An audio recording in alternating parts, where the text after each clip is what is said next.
Aku bersumpah, kalau malam itu aku nggak nekat lewat jalan pintas, mungkin aku nggak akan trauma seumur hidup.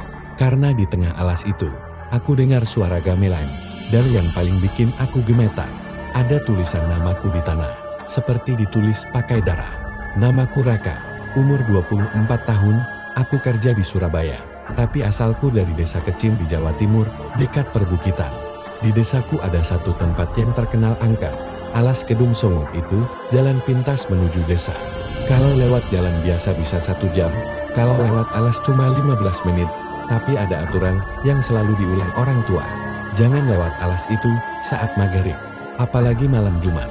Aku dulu nggak percaya. Aku pikir itu cuma mitos kampung. Sampai akhirnya aku mengalami sendiri, hari itu Kamis sore, menjelang malam Jumat.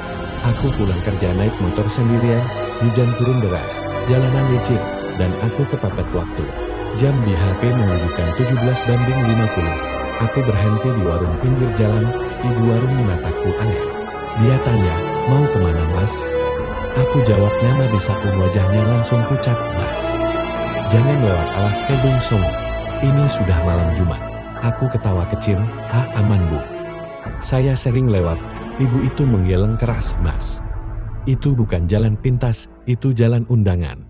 Tapi aku tetap nekat, aku pakai jas hujan, nyalakan motor, lalu masuk ke alas. Begitu masuk, suasananya langsung berubah.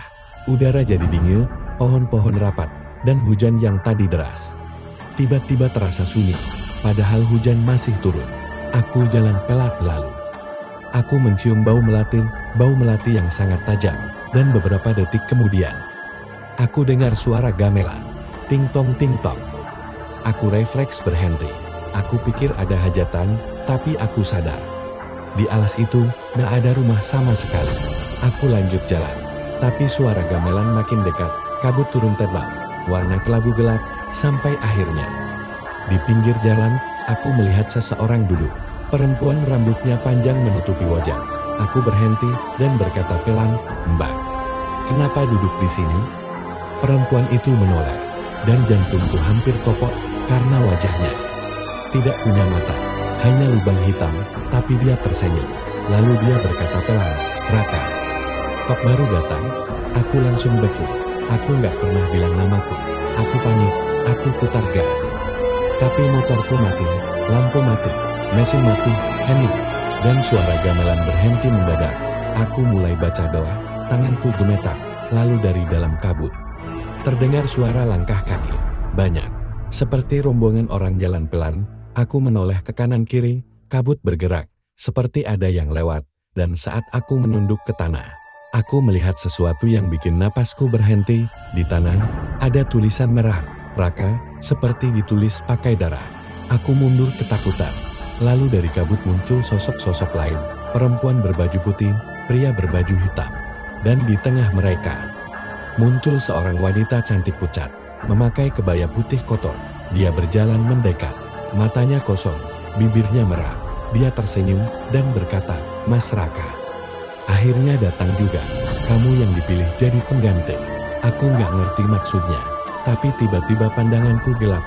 Suara gamelan kembali berbunyi, lebih cepat. Aku seperti melihat pendopo besar.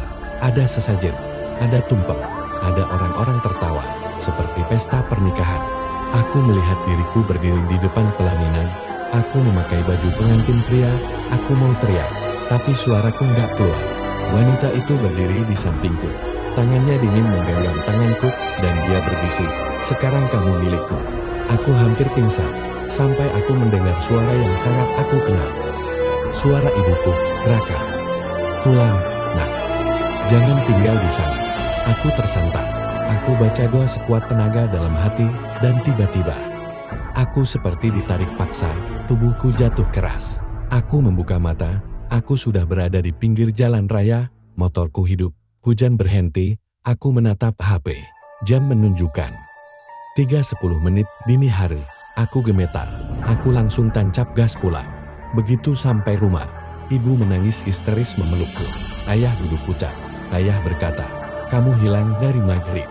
Warga cari kamu ke alas. Lalu ayah mengeluarkan kain putih kecil, di kain itu ada tanah merah, dan ada tulisan Raka. Aku lemas, ayah menatapku serius, kamu sudah ditandai, kalau kamu lewat lagi, kamu gak bakal pulang. Sejak malam itu, aku percaya. Larangan orang tua bukan sekadar mitos, karena tidak semua jalan itu benar-benar jalan. Ada tempat tertentu yang menjadi gerbang, dan kalau kita nekat, kita bisa jadi tamu di pesta yang tidak pernah mengundang kita. Jangan meremehkan pantangan desa, terutama saat maghrib dan malam Jumat.